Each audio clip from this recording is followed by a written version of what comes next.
Okay, good evening, everybody. This is Eric Mashinsky from the Gold Investment Letter. I'm here with Edgardo Russo and Matthias Bullrich from Jagercor Energy Corp.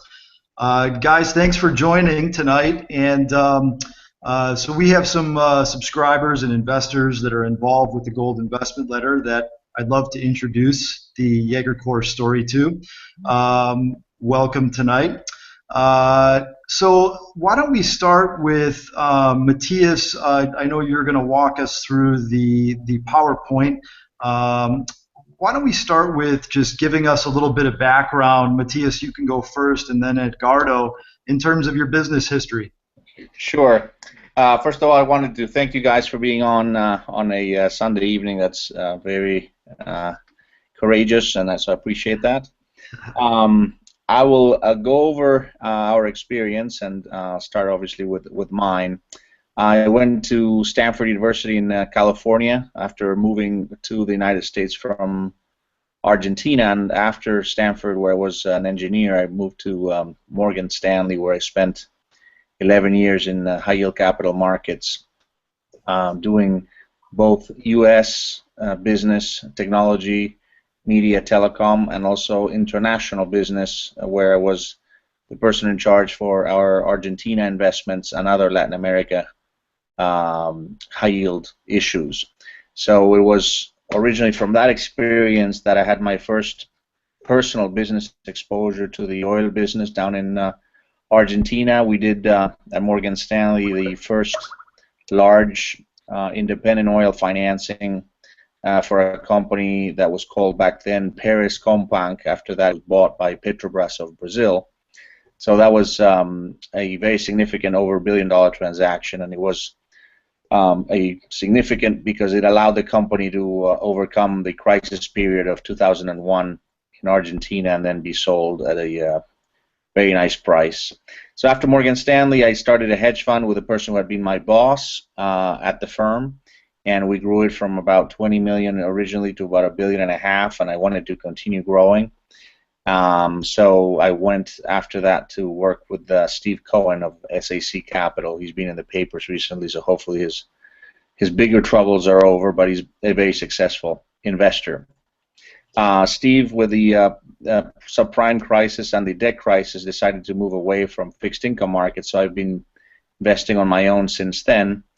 And it was last year in 2013 that I got involved to finance a very large acquisition in the oil business in Argentina, and so it was through that work where I was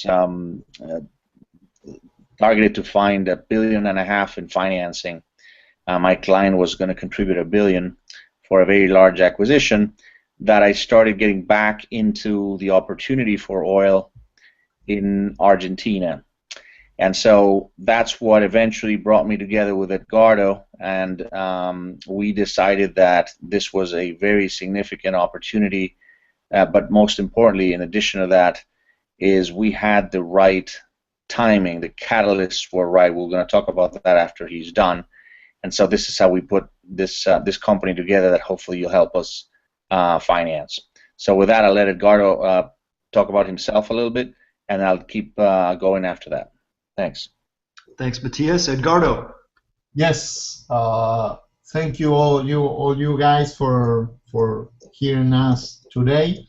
Kind of background: I was working for YPF, the largest integrated oil company in Argentina, for 17 years.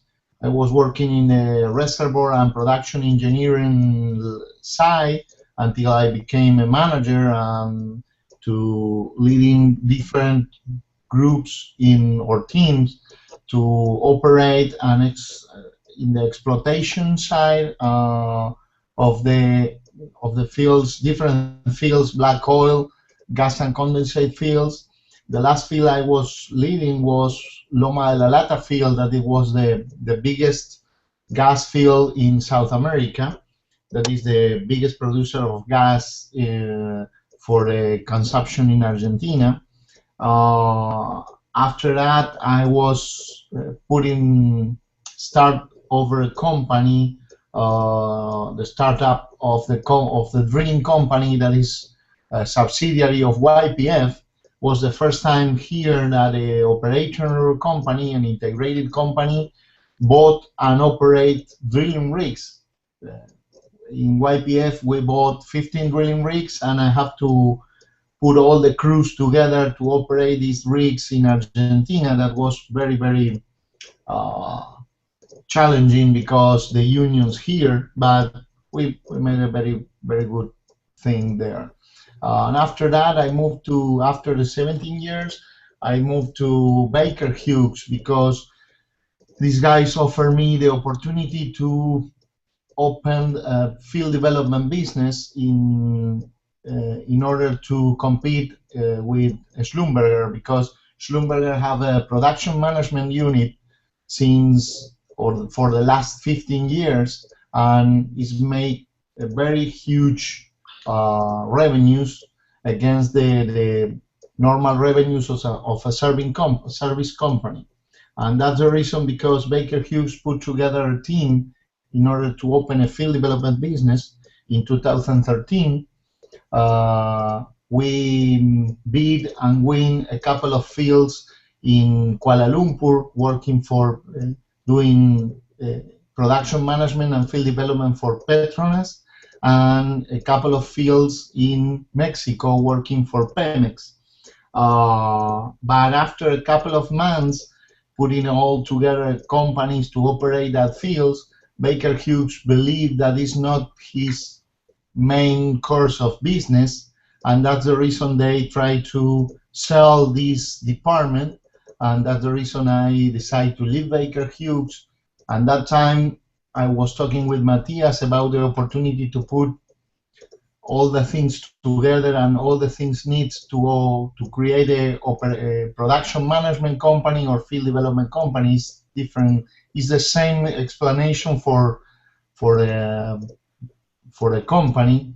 Some guys call field development, some guys call production management business, and it's a very, in Argentina you have two good things. That is, there is no the competition for that kind of business. There is only one company here doing production management, and in the other way, the opportunities in Argentina look brighter than the previous years, because we have a very huge opportunity in front of us in the oil business. That's the reason I joined with Matias in Jagercor, in order to put together a field development company in my country, my home country. That's a place I really know, and it's very, the opportunity that we have in front is a very, very good opportunity.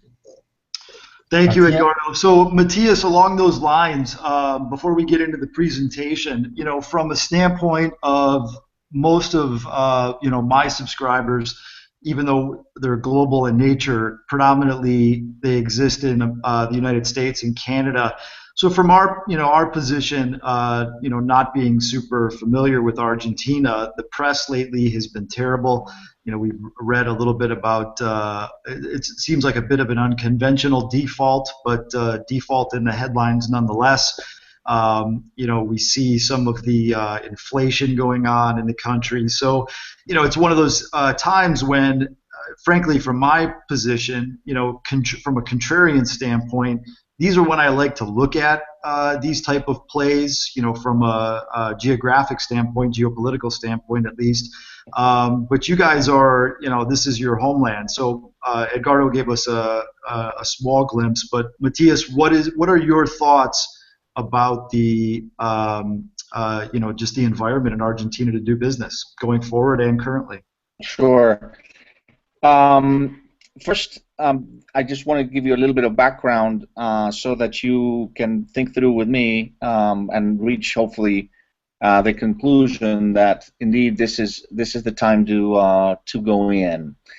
Argentina had a cyclical past in its economy and in its political management.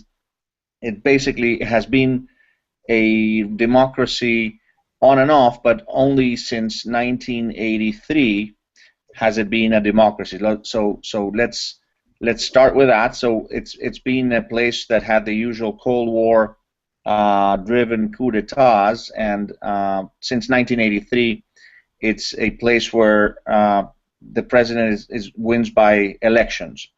However, the place Argentina had a super boom in the early 90s. As the Cold War, came to an end, there was a lot of money floating around finding homes, and so the country embarked on a very significant privatization program where enormous amounts of capital flowed in. The stock market was up over 1,000% in a period of less than 3 years. And so companies that were state-owned, very inefficient, bloated with personnel, were sold and improved in any measurement of performance that you could think of. One of the issues, however, was that the government never quite got to rein in some of the costs of operating businesses there. Sometimes labor is expensive, and so as the country tied the local currency to the dollar, you had a situation where it could not print money at all, and at one point it couldn't borrow money anymore. And so Argentina had a very brutal, if you will, default in 2001. The reason it was more brutal than what you could call a normal default was that the banks had been compelled by the force of law to buy the government debt. And so when the government debt stopped paying, the banks were insolvent, and so there was a solution that was fairly drastic on the population. So why do I give you this background? Because out of those ashes, rose a new government led by the Kirchner family. You can say first it was Nestor Kirchner, subsequently his wife got elected. But the most important thing of this is that they had the luck, or maybe Argentina the bad luck, that this populist government coincided with an enormous boom in commodities, which are Argentina's main exports, so especially soybeans. So the country's had the wind at its back since 2003, 2004, when soybeans started going higher in price. And we've got now to a point where in 2005 and 2010, the country restructured 92% of its foreign debt. And so people came to the conclusion that finally the offer the government gave them was better than any alternative, and 92% accepted that. And so Argentina's been paying its debt until a couple of months ago. I'll explain that in a second. But in general, because the 92% is not 100%, this is an important point that I'm going to make. Argentina has a very, very unlevered position worldwide in terms of its foreign currency debt. It has about 14% of its debt to GDP is foreign owned, so it's one of the least levered places from that point of view, and that will be one of the solutions to the issues that we present now. So when you have obviously a populist government that continues to live above its means, that the end obviously always arrives when you just have no capability to borrow. Eventually you hit significant inflation, and so what's happening now is everybody's turned very angry against the president, and two things that are very relevant for us are, first, the policies instituted in the early 2000s were such that producers of energy, both oil and gas, were very severely underpaid. And so what everybody does when you don't get paid what your labor's worth, they stop producing, they stop exploring. And so production in Argentina dropped dramatically while consumption was rising with the economy.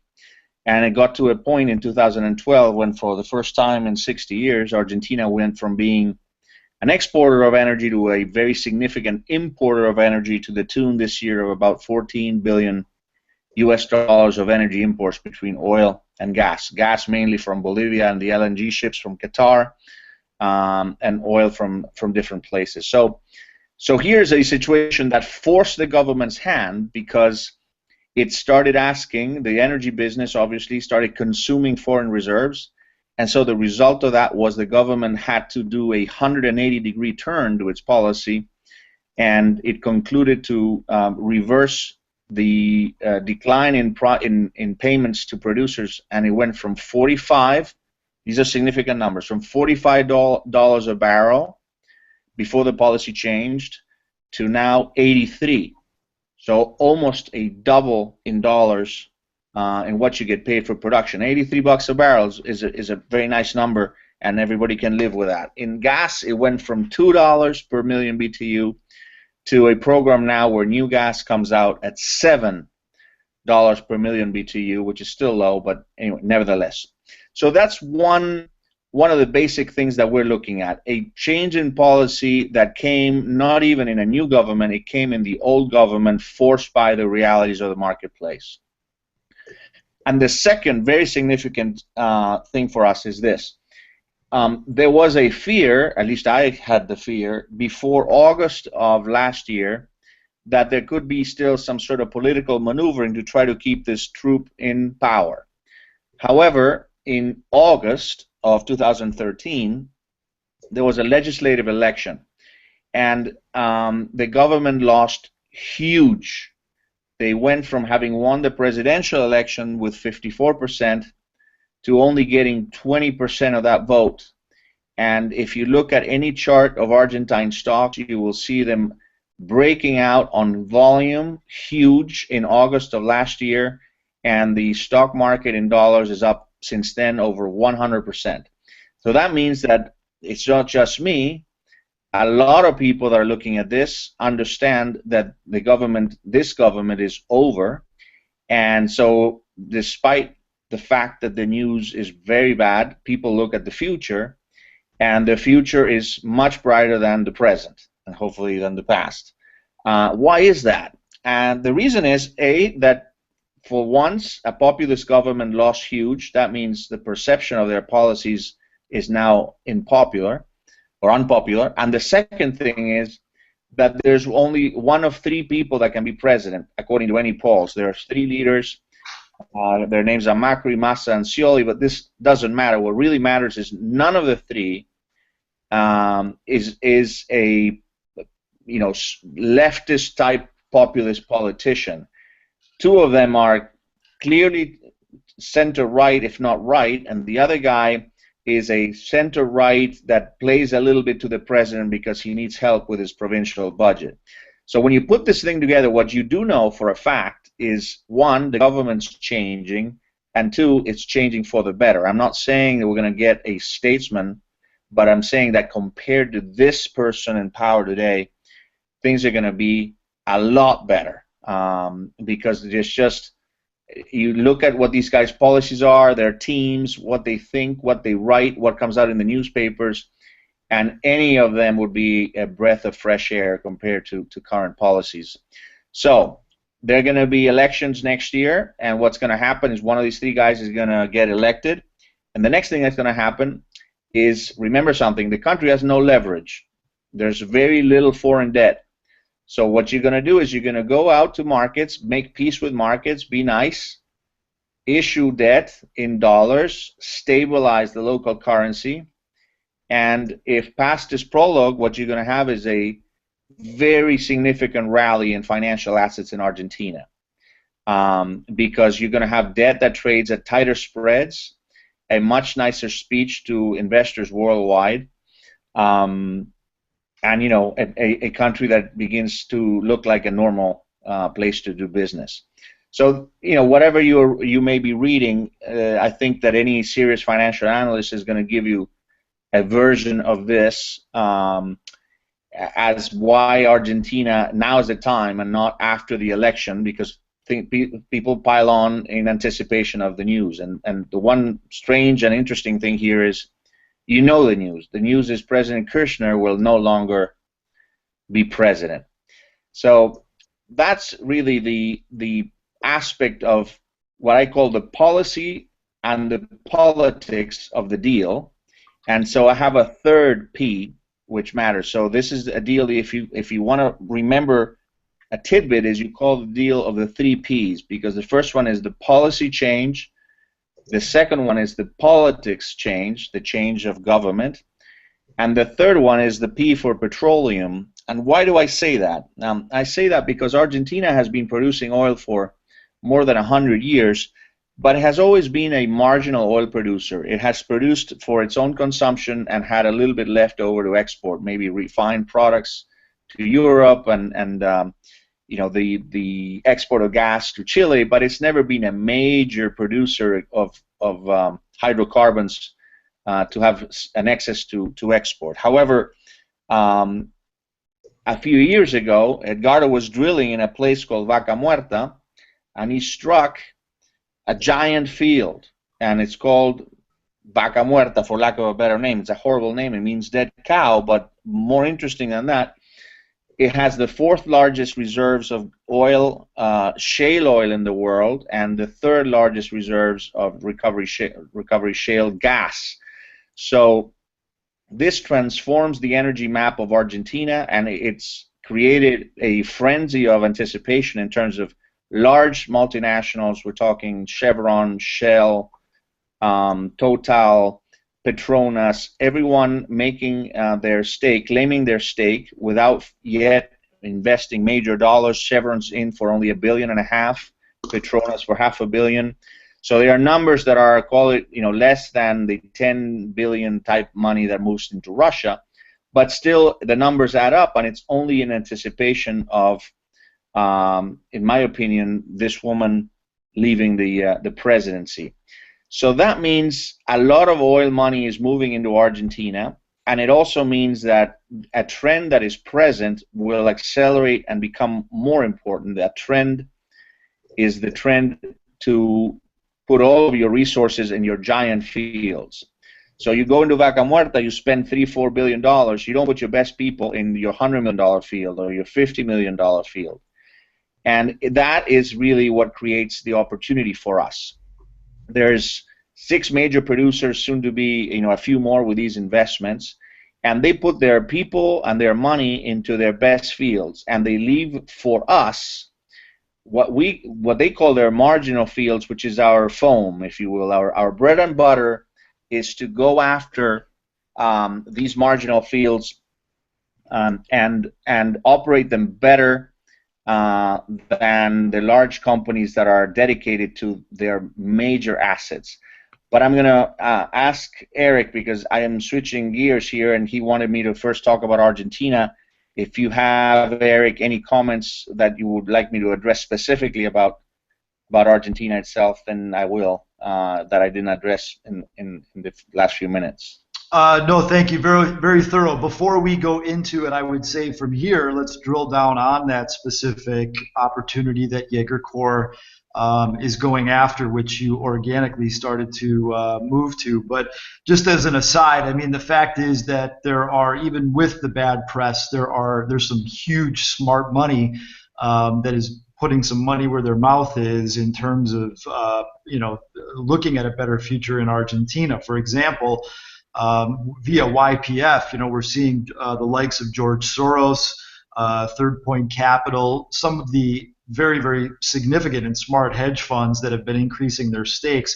Kyle Bass, who I believe is, you know, one of the top couple dozen hedge fund managers in the world, believes Argentina is the biggest opportunity in the world. A lot of our subscribers are familiar with Doug Casey, who's a very astute investor and newsletter writer.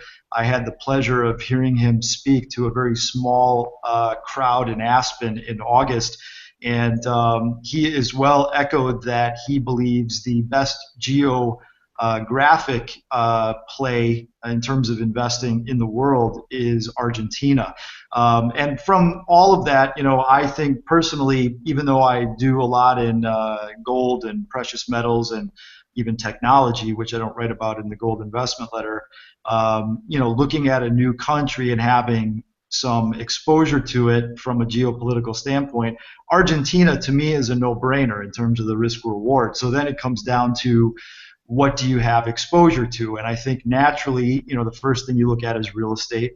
And secondly, due to what you talked about with the seemingly massive resources of oil and gas in Argentina, yet the fact that there are, you know, what was last year, $14 billion U.S. equivalent of imported oil and gas. I mean, that anybody who has a brain who comes into office is going to, and I see some of the incentives that are coming down the pike as it is to develop those resources, within the country. I think that energy is the second area alongside of real estate that I want exposure to, which is why I've paid attention to what you guys are doing with Jagercor. So, Matthias, feel free, and keep in mind, as far as the PowerPoint as a guide, feel free to address what you like and skip over whatever you like. But tell us a little bit dive into the what you were talking about, which is the business plan of Jagercor and your relationship with Central, and I'll let it right back to you. Sure, I'm going to try to make sure I am short and to the point, because you don't want this to be dragging on too long before we really dig into our business. So, as I said before, we want to be very efficient with our capital. So our plan is to go to companies that are already producing oil. We don't intend to explore at this point in time at all, and look at their existing and producing oil fields and make deals with those companies to give us an opportunity to participate and improve their operation in those fields that they don't consider strategic to their operation. That's the general concept. Now, why do we want to do that? Well, the reason is to participate in Vaca Muerta and in the large opportunities. Those are very capital intensive. We think, for example, that you need at least $500 million to have scale in Vaca Muerta. So we're going to let the majors do that while we go to the existing fields and say, okay, well, what do you need? How can we help in this small piece of your company where you're not really doing your best? And for us, that small piece of their company is a huge percentage of the business that we can build. So the first deal that we have, and we got a memo signed in April and a final deal signed the first week of August, is a deal with a company called Central Resources. Central is a Denver-based company. They produce also in Canada, in Calgary, in Colombia, Brazil, and Argentina, and Edgardo negotiated with them a deal whereby they let us drill 3 wells in their property in Catriel Oeste, which is in the province of Rio Negro. This is a very mature field. 500 wells have been drilled there. 120 of those are still producing. So I want to just make sure you guys, I'll say this 50 times if I need you, we are not an exploration company. We're not drilling in places that can come up dry and we come home and saying, well, we didn't find any oil. So we have selected the 3 drilling sites, and we've already started drilling the first well. We get 70% of the money from all the oil sales until we recover our investment, and we think it takes 9 to 11 months for recovery. After that, we get 40% of the oil. And we have no lifting cost until we recover the money, and after that, only $7.50. So these are extremely good terms, and it allows us to, if the concession lasts with an extension that comes in 2016 for 12 years, and the total production that we expect from that, given the averages of the existing wells, is something around 11 million bucks. And we get 11 million bucks by investing 4. And so these are extraordinary transactions. We're very profitable transactions, and our core is first get your money back and then sort of keep milking that cow for as long as you can. The concession that will be extended at the end of 2016, another point to emphasize Eric's point, is the law again changed in favor of producers 2 weeks ago, because in order to extend the concessions, the fees have now been reduced to approximately 50% from our reading of the law of what they were before that.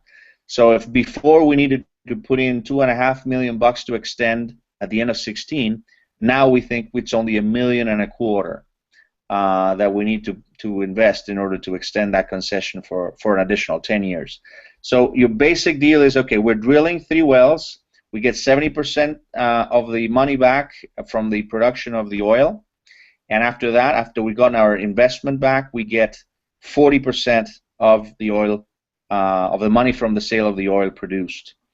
We also have the option, not the obligation, but the option to drill an additional 5 wells with the same exact economics, i.e. we drill 5, we get 70% of the money first, then 40, and we can extend together with Central when Central extend their concession. So if we put those 2 deals together, we have a total possibility of almost 1 million barrels, about 900,000 barrels of oil from this tiny startup that we are sort of putting on turbo. So Matthias, along those lines, let me just pause real quick. So yeah, you're starting to get to the slides. What I would encourage you to do is yes. Maybe just slowly go through these visuals. Those are important as you're mentioning these. But while you're doing that, maybe just go slowly up to slide number 7. Go back to slide somewhere around the 6 and 7, if you could back it up. Yeah. And that'll give, there you go. So Edgardo, that'll give you a good segue.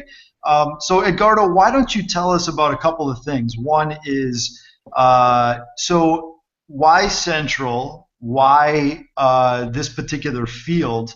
And what do you see as the risk reward in terms of the drilling of the first three prospects? Okay, great. First of all, remember that Jagercor doesn't have operation in Argentina. We are a brand new company, and I use kind of my contact list in order to present Jagercor. And as Matthias say, our core business is to operate fields in name of others. For example, YPF, that is very interesting Vaca Muerta, and it's living his small fields. And when we are saying small, we are talking about 1,000 barrels per day. Is not so important for them. But in the other side, as to reinforce Matthias' comment, in order to drill a well in Vaca Muerta, the recovery of oil is similar to a conventional oil till today, but the money is 24 million per well in shale to drill in Vaca Muerta. Because Vaca Muerta is a very brand new field, the first well was drilled in 2009, sorry, and they are improving this shale. In the opposite side, we have fields like Catriel Oeste, that is a very known field, as Matthias said. They are drilling their work, first YPF, after Chevron, and right now Central Resources. They are drilled, they were drilled 500 wells since 1964. At that time, the idea to collaborate with them in order to improve his economics, it's in order to have our first gig, as I say, to start to have a track record for Jagercor in Argentina, because we are talking with Sinopec, we are talking with YPF, with Petrobras, that's the first 3 companies in the country, but they are thinking if we are for real or not. That's the reason we are going for a smaller company. That kind of Central Resources have 4 concessions here in Argentina. Imagine the whole concession in Argentina is around 350. 120 it's in hands of YPF, for example.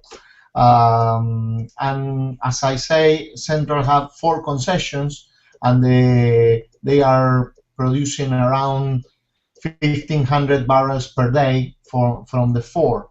And from Catriel Oeste only, they are producing around 1,000 barrels per day.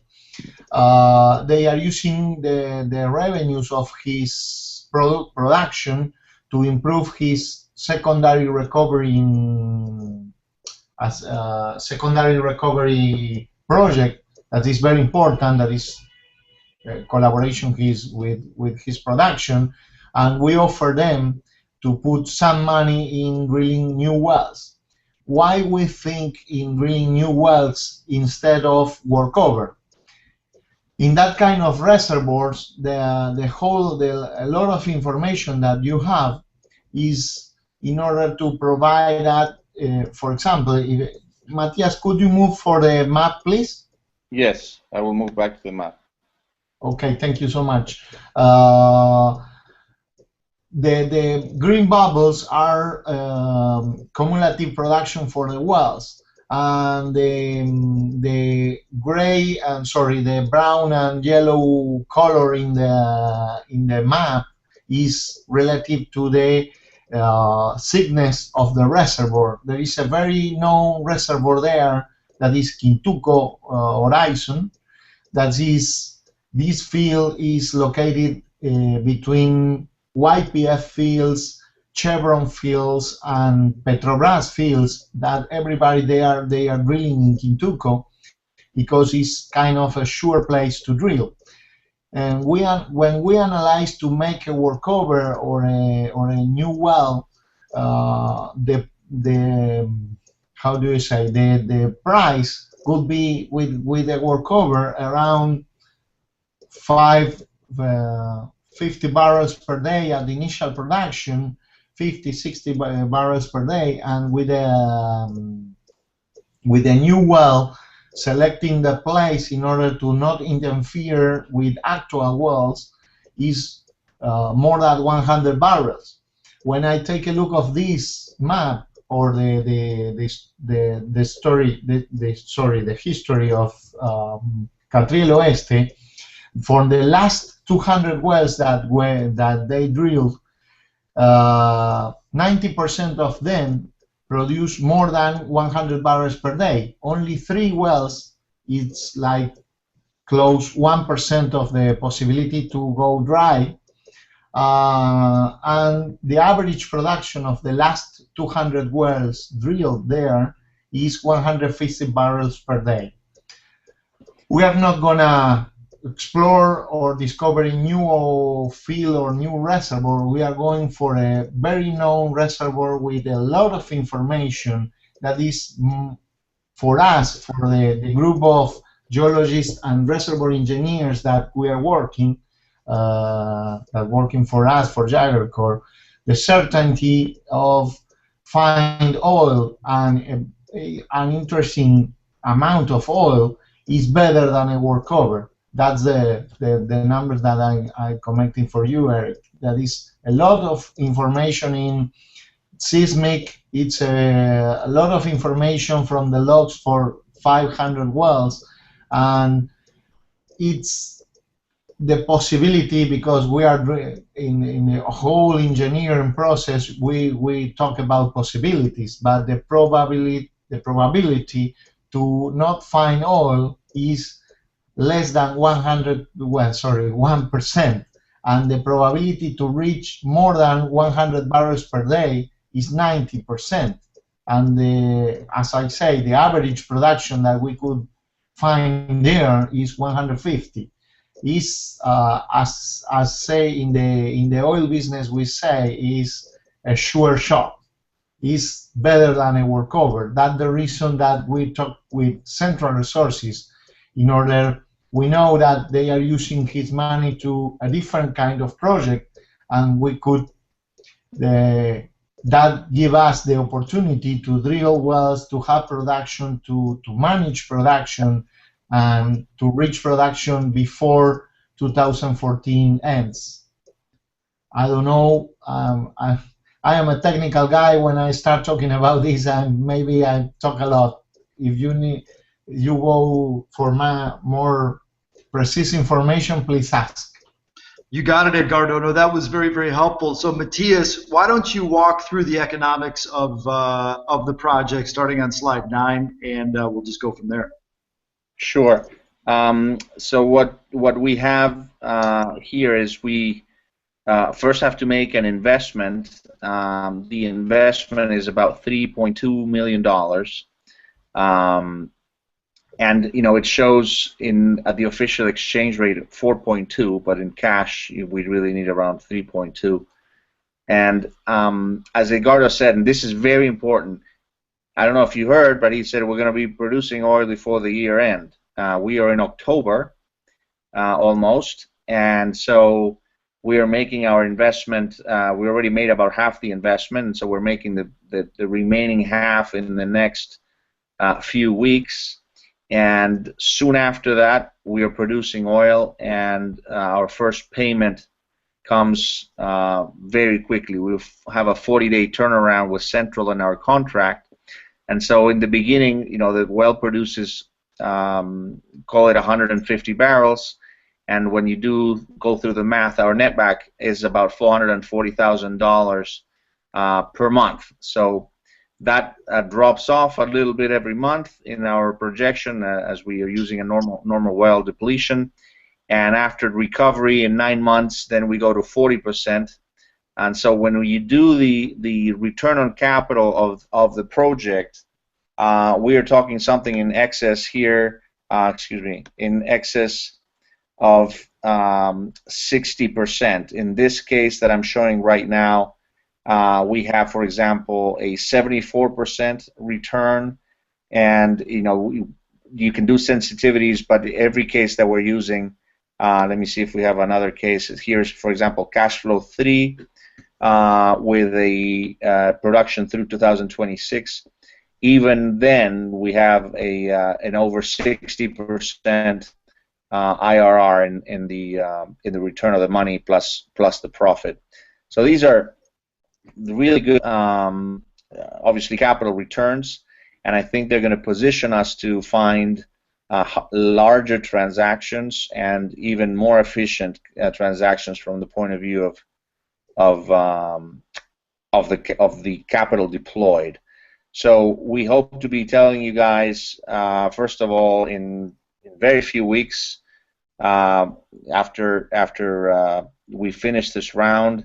We hope the next press release after the round is done is okay, and here's our oil production for the month. Obviously, we'll have to be careful with how we present that information because Canadian rules require all sorts of things, which we'll obviously comply with. But we will be producing oil before the end of the year. So those are the basic economics. We got an over 60% return on capital in this deal without any use of the additional option for the 5 wells. And Edgardo's working on transactions that are multiples of this in terms of size, and for investments that are not much larger than this. So our goal is we establish ourselves, we've proven ourselves. We've got a core investor group that hopefully will be very satisfied with the result of this financing, and we'll grow from there. And we want to make a significant independent oil company based in Argentina. And I've been in the capital markets for a very long time now, and so I understand that it's not just a matter of investing capital. You've got to be careful with the capital you're investing. Make it as small as possible, and then make sure you get a nice return back. So that's really our core plan. This is our start, and then we hope to grow by leaps and bounds, but being very careful as to how we deploy our money.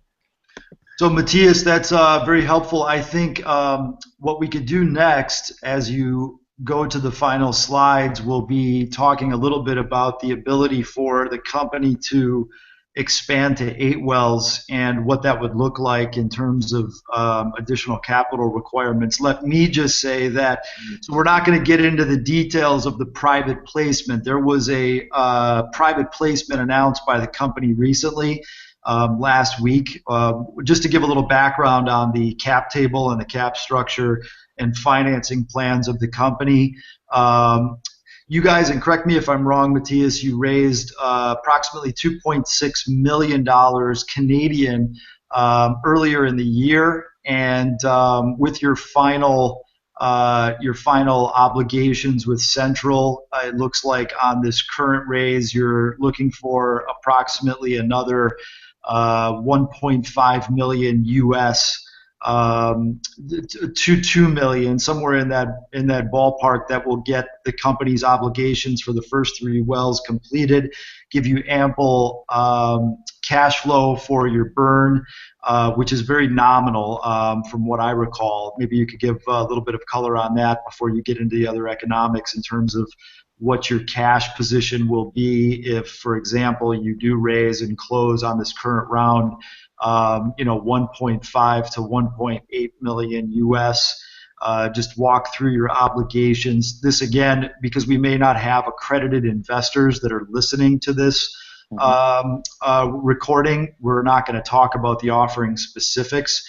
But just in general strokes, is that correct in terms of what you're looking to raise? And then how is that going to look as you go into Q1 with the option to expand into another 5 wells? Sure. We obviously will make these next 2 payments to Central in the next month. And with that, we should complete our obligations to them. We have a couple of months where we need to pay Edgardo, or we need to pay lawyers and things like that. So we have some burn that oscillates, but it's around $50,000 a month. And this, there's a lot of fees that you have to pay for just being public, auditors' fees, things like that, where it's difficult to not obviously pay those. Those are regulatory things. And then we have some salaries down in Argentina. So we do have that level of administrative expense. So once we do that, by the month of January, we start recovering our investment. So our cash starts going up again, hopefully relatively quickly. And the 5-well option, if we use it, I'm thinking at this point that we would do some of it internally, and some of it we may be able to farm it out, and we can manage that for a fee, possibly, so that we are, again, efficient with our capital, and that fee would come, if we decide to use that option, just entirely as profit to us. Maybe we need to hire 1 or 2 people to control production at the wells down in Rio Negro. But the relative increase in expense would be de minimis compared to being able to operate those 5 additional wells. So that could, for us, could be a boom. I have to be smart, and we have to be smart as a company as to how we finance that. But so that's an option. We'll have to consider different avenues. We could offer this as the 5 wells as a preferred return for people that are interested down in Argentina and investing in production. So we have many options. The key for us today is to finish up this effort. After that, I think we will be launching, from a safer position into larger transactions, and hopefully with some success in the stock market. Right. So. Yeah, just in terms of my commentary here while we get close to wrapping this up, I find it interesting that, currently with the private placement being announced at 6 cents, your stock is trading around 7 cents, 6.5 cents in the open market. Pre-closing this financing, the company's market cap is less than $5 million. And so with the cash that is either on hand and or has gone directly to Central for the commitment on the first 3 wells, the market is really valuing the prospects in terms of the possible impact of production literally within weeks to a couple of months. It's a very, very small valuation on that, and I love it because it basically says that if you have some production, even if it was on the lower end of what the thought is in terms of these 3 wells, if it was even on the 100 barrel a day average side, these numbers seem very realistic. And if you're getting to a point where you're cash flowing, even if it was $250,000 a month, with this type of a market cap. And keep in mind, folks, that if we see about a $1.5 million US raise here with this offering, we'll be closer to 100 million shares outstanding.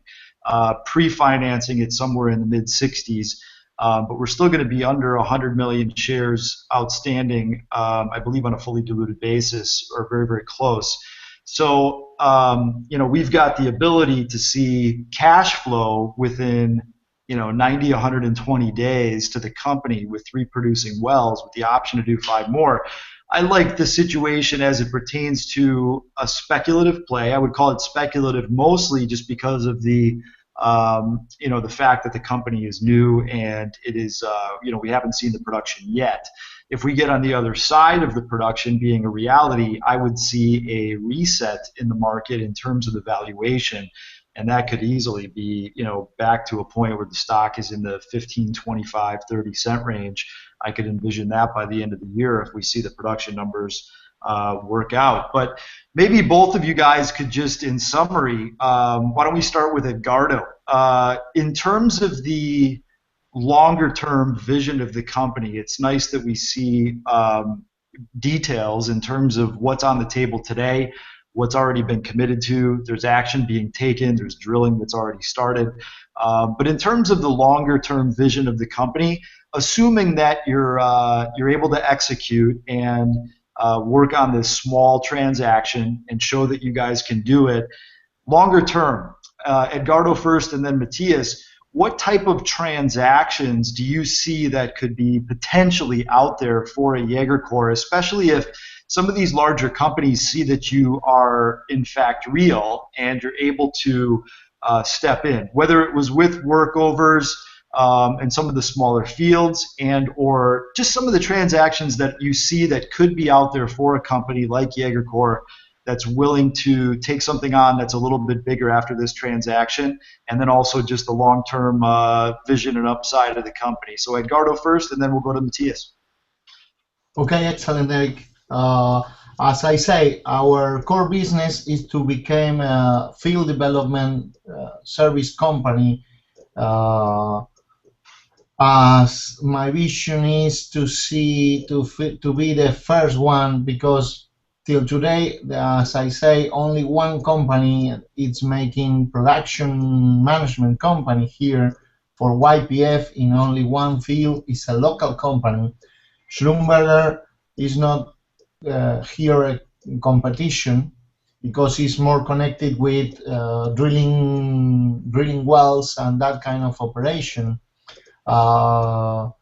And the conversation that we are having till today with different companies, YPF, the companies that I mentioned before, is to have the possibility to operate a field, to give us the key of the field in order to operate for them, to manage the production, the operation of a common word is the exploitation of the field, in order to keep the wells that are in effective production today, improve the production with putting some focus in the production engineer side.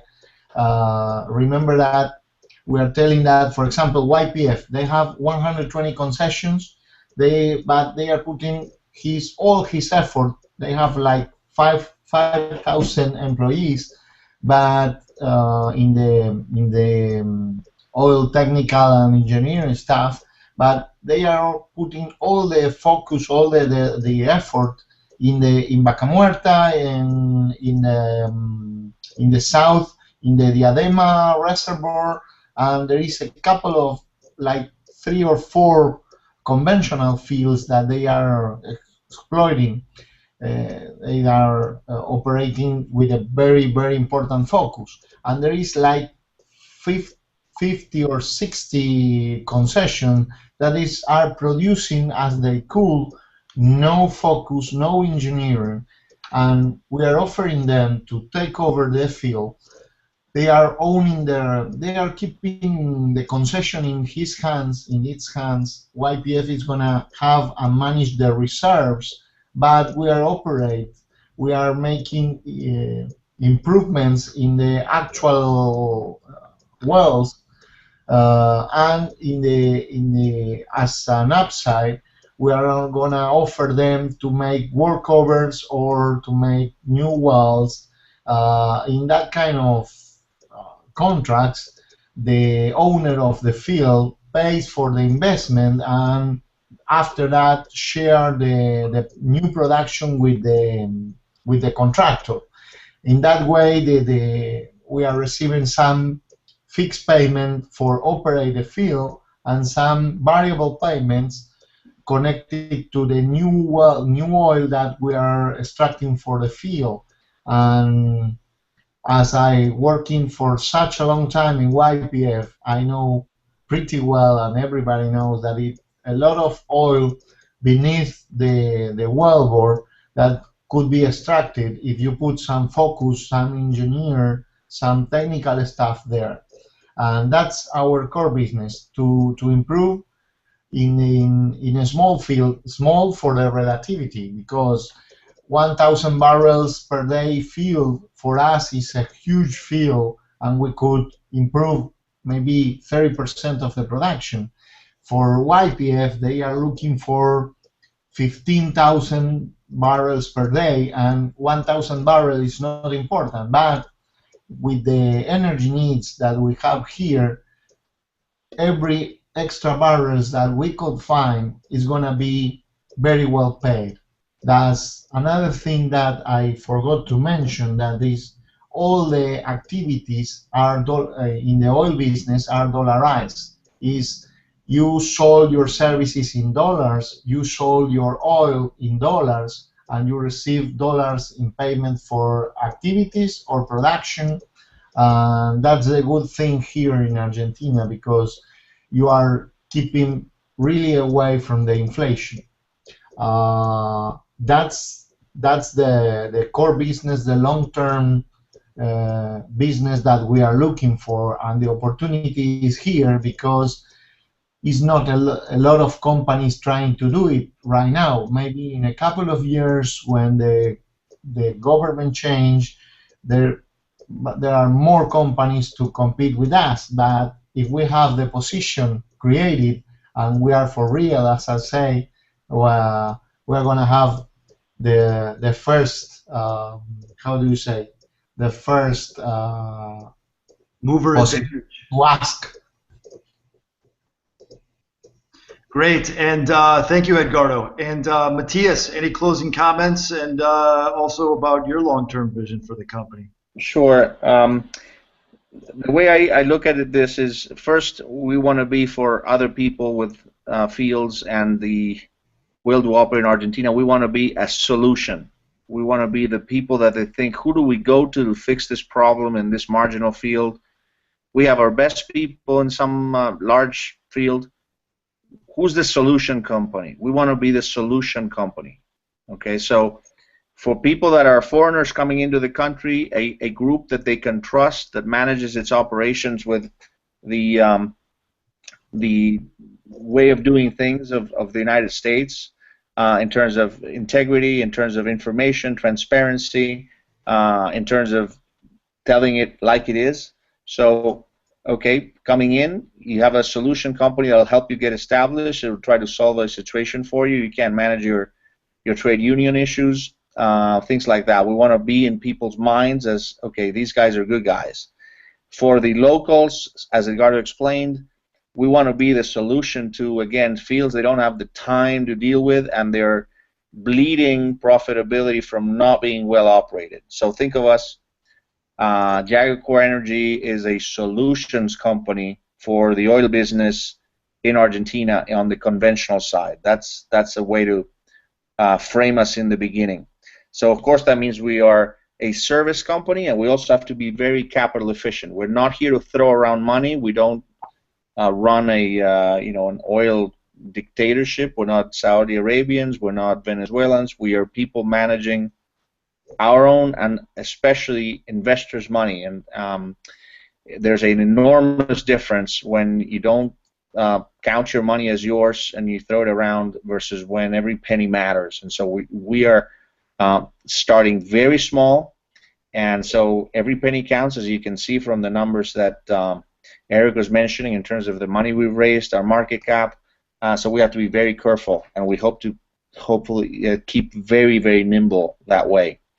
So later on, you could see some interesting acquisitions if they come our way on the conventional side. Something, again, where we're going to be looking at cash flow, IRRs, all the measurements that I like to look at as an investor myself. I want things that are profitable, things that are clean, things that are not a shot in the dark. And eventually, you know, we can become some of the success stories that have already started like this. There's a company, Grand Tierra, for example, that started exactly in the same way, like in Argentina with conventional fields. It's now a $2 billion company, very successful. So that's a model for us. And so you could see us in a few years doing acquisitions, hopefully accessing different places in the capital markets, the debt markets, stuff like that, using some of our experience.